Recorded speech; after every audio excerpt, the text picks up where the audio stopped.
closed my eyes, and then suddenly my vision got very bright. I remember seeing these two figures. They were dressed in white and they had like gold belts. One of them looked over to me and said, "Be glad and rejoice because you're going to see the Lord." I get lifted up very high and I land on this platform. I see a big gold throne and I look up and I see like a spiral of just angels. And I see this light comes towards me and the voice said, "I will give you the clarity and wisdom that you are seeking, but hurry because time is running out."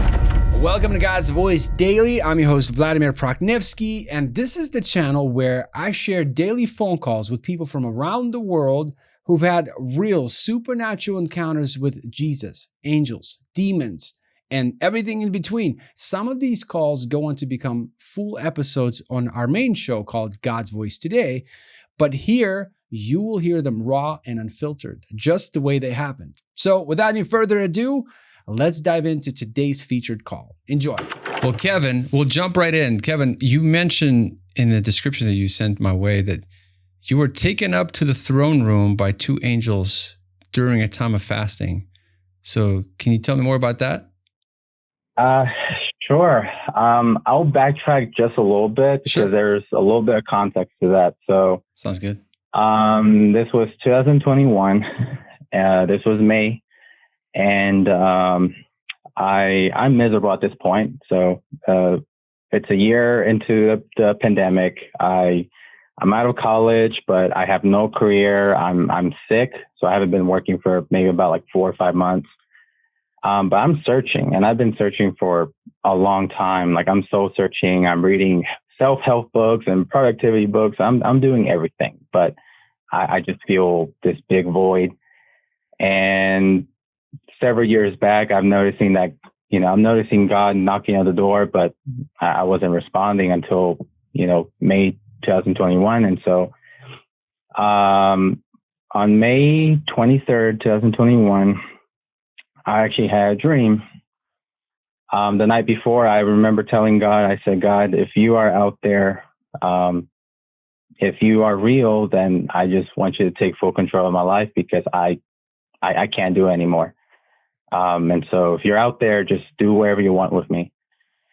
And so that night I had a dream, and I remember it was daytime, but it was very dark, and it looked like there was this big storm coming. Like the wind was blowing and these huge dark clouds were coming down, and then the dream transitions into the night, and I'm at this sort of, I think it's like a party or like a festival, but there's just something off about it. There was just this bad feeling going on. And I'm sitting outside on this field surrounded by a lot of people. And we see the mountaintops and, there's stars and the moon is bright. And we hear this like rumbling sound that's coming from the sky, from the heavens. And I look up and the moon disappears. The stars start to fall. People are panicking, and I get up and I am pleading and I'm begging for my life because I know what this means. And I remember in the dream, I was like, "Oh, Jesus, please, no, please, because I was not ready to see Jesus, and I knew what this meant." And so after that dream, and I should mention this was May 23rd, 2021. And I did not notice until a month after that. And this is just a big coincidence, maybe, but I found out that day was the day of Pentecost.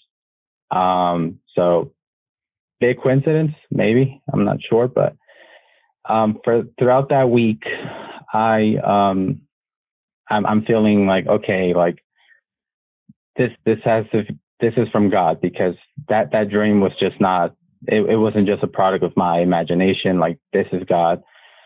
I need to do something.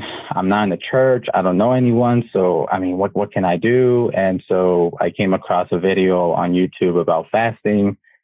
And so I was like, all right, I'll do a 3-day Daniel fast for the last 3 days of May. And so the night before, I the night before my first day of fasting, I remember before going to bed, I was telling God, I was like, God, I don't know what to fast for. I have so many problems in my life, but if you can just give me knowledge, I will, just to figure this stuff out, then, that's all I want. So I remember it was weird because I remember just laying down and just closing my eyes, but I wasn't asleep. Like I remember I had just shut my eyes, I closed my eyes, and then suddenly my vision got very bright. It just got very bright. And I started to see these two figures appear to me. And throughout the whole experience, I don't know if you've seen the movie, the Joseph the Dreamer, and the scenes where Joseph is having these dreams, and the dreams, they kind of look like Van Gogh paintings. It almost looked like that for throughout the whole experience, but it was very consistent. And so I remember seeing these two figures. They were dressed in white, and they had like gold belts, and they grabbed me by my arms, and I just felt like I got lifted up. And so I remember one of them looked over to me and said, be glad and rejoice because you're going to see the Lord. Wow. Be glad and rejoice because you're going to see the Lord. And I get lifted up very high, and suddenly they just kind of dropped me, and I landed on this platform. And I remember just looking around, and it was this like beautiful, majestic hallway. Essentially what you read in Revelation, that's essentially what I was kind of seeing. Like these beautiful gems and stones on the walls, and it was just so beautiful. And so I'm walking down this hallway, and I see a big light coming from that, and I'm seeing I see a big gold throne, and I look up and I see like a spiral of just angels. Like it's just going up and up and up. And it's just like, there's just a ton of angels, nonstop. And I see this light comes towards me, and the voice said, I'm very happy and glad what you're doing for me. So I will give you the clarity and wisdom that you are seeking. And from behind the throne, there were these two like orbs that came by, and that they just started to like fly around me. And the voice said, these are your siblings, and they are very happy with how well of a brother you've been with your siblings down on earth.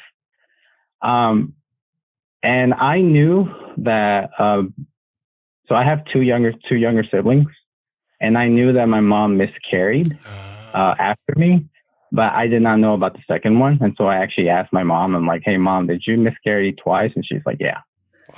Wow. So that's how I found out about the second one. And after that, I remember it was weird because now this vision kind of panned over to my bedroom. And at that time, I was living with my girlfriend, who's not my wife, but we weren't married. And I remember seeing my wife sleeping in the bed, and the voice said, my daughter, Mikayla, because that's her name, my daughter, Mikayla, I want you to bring her to her salvation, but hurry because time is running out.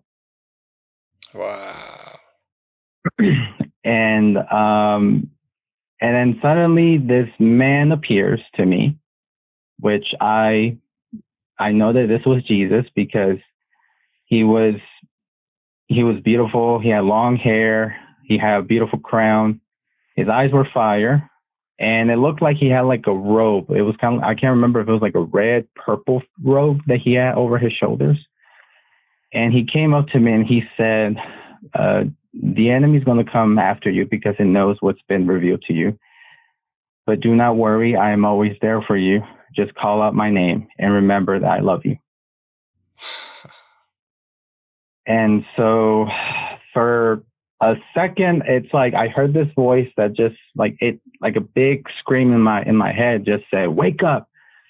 And I woke up, and it was like I said, I felt like I was not asleep. Like I felt like I had just closed my eyes, and like I could just open them up at any point.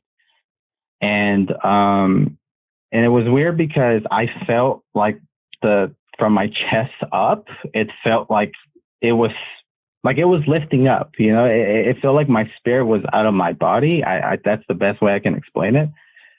And I'm like confused, but at the same time, I'm like, okay, I need to go to sleep. I have to fast tomorrow. And so I close my eyes and I go straight back into the vision. And now I see these two figures again, which is, I'd say that these were God's angels. Again, they're taking me by the arms, and I see Earth. They're taking me back to Earth. And I remember I'm like looking because it looks like I'm in space. And I'm starting to worry because I tell the angels, I'm like, wait, isn't this the second heaven? Isn't this where the demons are at? And one of them says to me, yes, but do not worry. We'll take you back home safely. And the angel on my right side left me because there was a demonic figure that was coming towards us. And so I saw that he pulled out a sword of fire and just went and just slay it. And then just like nothing, it just came back to me. And they ended up taking me back home. At that time, I was living in this apartment complex. And so I remember standing outside at night in the parking lot. I could see the apartments. I could see the vehicles. I could see the buildings. I could see the street. I can see everything. So it was like I was actually outside my apartment. And I turn around to look at these figures that just brought me back home. And I see these two gigantic figures that they're just glowing. They're just like glowing like fire. They're tall. They're almost as tall as a building. And then one of them just kind of looks at me and says, "Don't worry, we'll protect your home, but go back into your body and go to sleep." And so I kind of fly into my bedroom and I see myself like in my bedroom. I'm looking myself in the third person. I see myself just there. And I guess I get like curious and I'm just kind of floating around. And then this angel being looks at me again and says, "It's not safe for you to be out here. Go back to sleep." And so I go into my body and I just kind of, I open my eyes and I'm just kind of out of it. And I guess in my mind, I'm just like, okay, what was that? I'm so confused. But I went back to bed and first thing in the morning, I started my fast. And from that point moving forward, I'd say for maybe about 3 or 4 months, I'm having nonstop visitations from demons. They are tormenting me through my dreams. Sometimes even in broad daylight, I am feeling like this sort of static. I'm seeing shadows. I'm feeling, just something always looking over my head. And I'm terrified. I'm terrified, but at the same time, God, he's definitely working through me because, he's changing my old ways. I had mentioned that my wife and I we weren't married. And so at that point, I remember us talking about it, and she would sleep alone in the bedroom. I'm sleeping in the couch, and we're just like, all right, we need to do the things the right way. And we end up going to church, and I'm reading my Bible for the first time. I read it, entirely for the first time. That same year we get married. That same year, God, we were almost homeless, and I didn't have a job. That same year, God gave that. He provided that. And so God was definitely doing a lot for us that year. Wow. But still the torments were ongoing. My family, they all live in Mexico. And also when all this stuff was happening to me, I was also telling my mom, like, hey, you need to go back to church. And she went back to church. My siblings got baptized, and they're also having their own experiences. So that's a different topic. but for maybe about 2 years straight, I'm still having I'm having dreams. I'm having these very, I would say, sort of end time prophetic like dreams. One about a gray wolf, like false prophecy and other stuff, just like war things going on. So, it would take me a whole long time to talk about that stuff too, but Well, Kevin, so big takeaway. So all that stuff happened to you. What are some takeaways? What did you learn from these visions?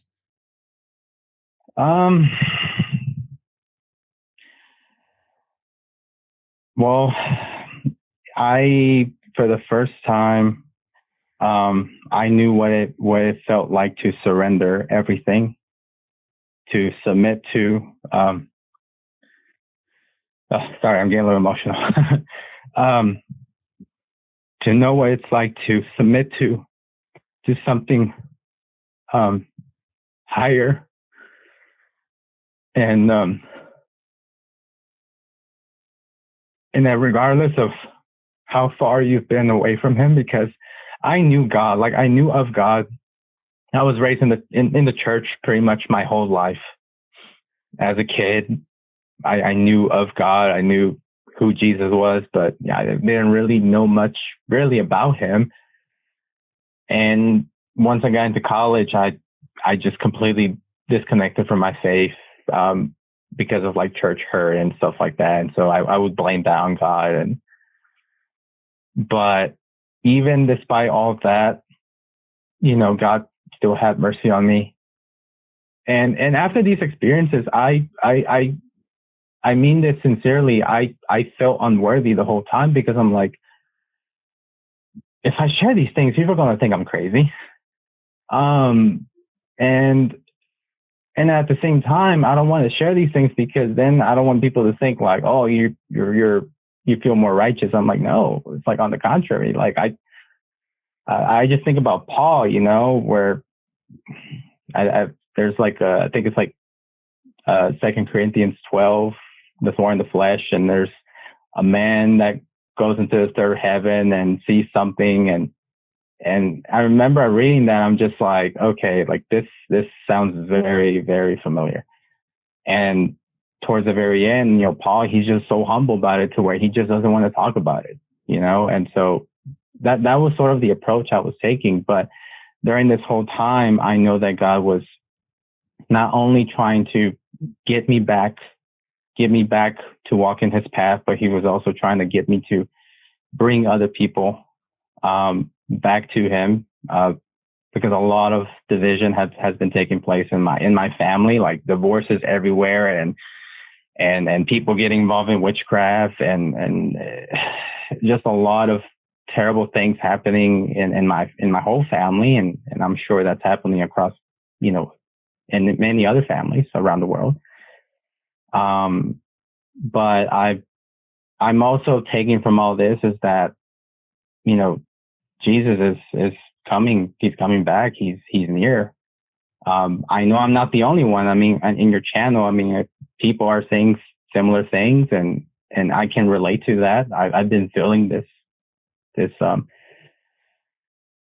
like urgency, I guess, right? burden in my heart that I just need to tell people that, you need to get right with Him. And just because you know of God doesn't mean that you're walking with Him, because that was me.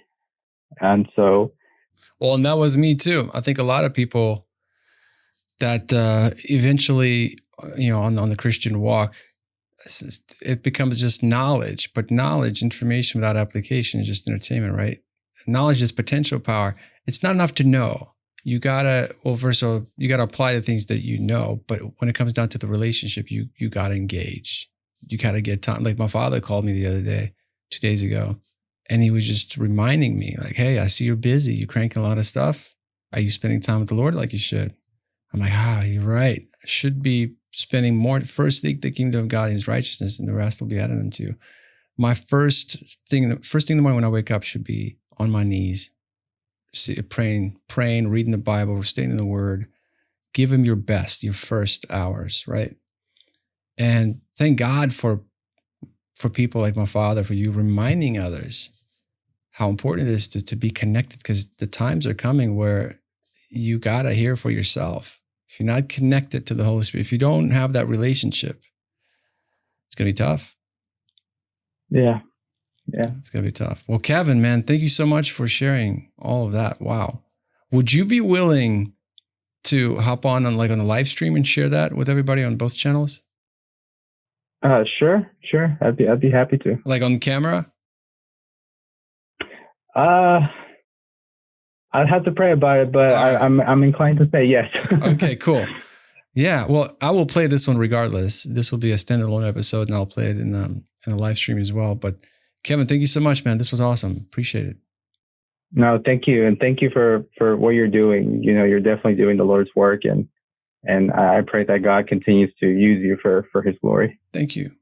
We'll stay in touch, Kevin. God bless. Hey, if this story moved you, there is definitely more. Every day, someone new shares their supernatural encounter with Jesus. So hit subscribe right now and don't miss what's coming up next. And if you're ready for another powerful supernatural testimony, tap the next video on your screen right now, and I'll see you there.